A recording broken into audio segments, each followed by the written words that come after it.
Hello বন্ধুরা, welcome to my channel আরতি রান্নাঘরে তোমাদের সবাইকে স্বাগত। আজকে আমি বানাবো লাউ পাতার পকোড়া। সেই জন্য আমি এখানে নিয়েছি একদম যেগুলো লাউ পাতা সফট কচি কচি, সেগুলো লাউ পাতা নিয়েছি। ভালো করে দেখে নিয়েছি পোকা টোকা কিচ্ছু নেই। তো আমি ভালো করে এবার ধুয়ে নেবো একটা একটা করে। তো ভালো করে ধুচ্ছি আমি এগুলো। একটা গামলার মধ্যে জল নিয়েছি, সেই গামলার মধ্যে একটা একটা করে ডুবে ডুবে সবগুলো এইভাবে ধুয়ে নেবো আমি।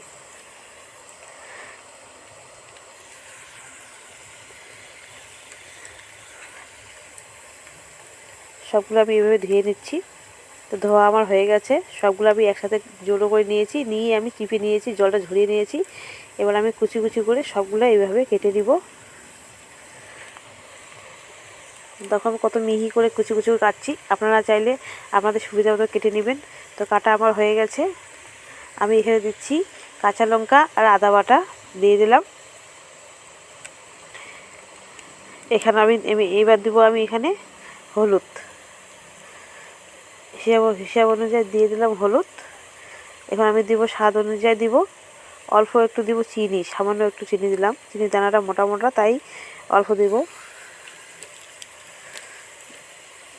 দিয়ে দিচ্ছি স্বাদ অনুযায়ী নুন। নুনটা একটু বেশি দিলাম কারণ অনেক আছে।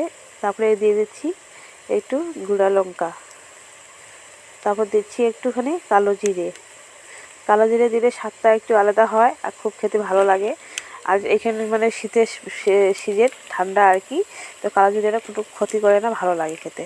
তো এখানে দিয়ে দিচ্ছি গোলমরিচের গুঁড়া, ছোট্ট এক চামচ দিয়ে দিলাম। এবার দিয়ে দিচ্ছি চালের গুঁড়া, আতপ চালের গুঁড়া দিচ্ছি। এবার আমি দিব এখানে বেসন।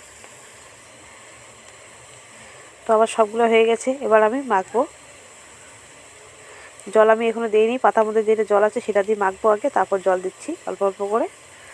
তো আমি এবার দিচ্ছি অল্প অল্প জল দিচ্ছি আর মাখবো। আরও একটু জল লাগবে আমার, তো আর একটু জল আমি দিচ্ছি এখানে, কারণ শুকনো শুকনো খুব হয়ে গেছে। তো বন্ধুরা আমার হয়ে গেছে। এই যে আমি উনানে ভাজবো, এটা বাইরে উনান আছে, সেখানে আমি উনানটা ধরাচ্ছি। উনানে আমি ভাজবো এগুলো। তো উনান আমার ধরা হয়ে গেছে, কড়াই বসে দিব এখন আমি। উনানটা যেখানে আছে ওখানে একটু আলোটা কম, সেই জন্য ভালো করে এতটা বুঝতে পারছেন না।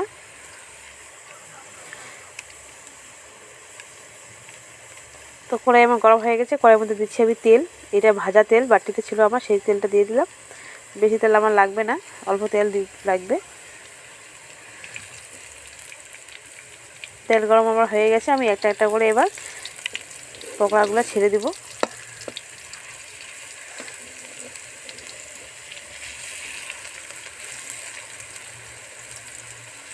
খুব সুন্দর করে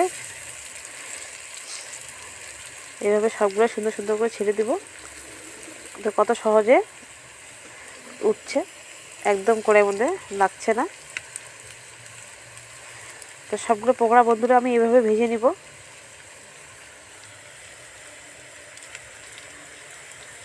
আর খেয়ে দেখবো কেমন হচ্ছে, তোমাদেরকে আমি দেখাবো কেমন লাগছে খেতে। তো বন্ধুরা দেখো পকোড়া আমার হয়ে গেছে।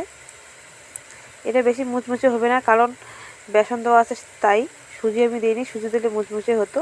তাও খেতে খুব ভালো লাগলো, কারণ আমি তো ভাজতেছি আর এদিকে আমার মেয়ে আর ছেলে খাচ্ছে, কমিয়ে আসছে। তো বন্ধুরা ভালো থাকবেন, সুস্থ থাকবেন।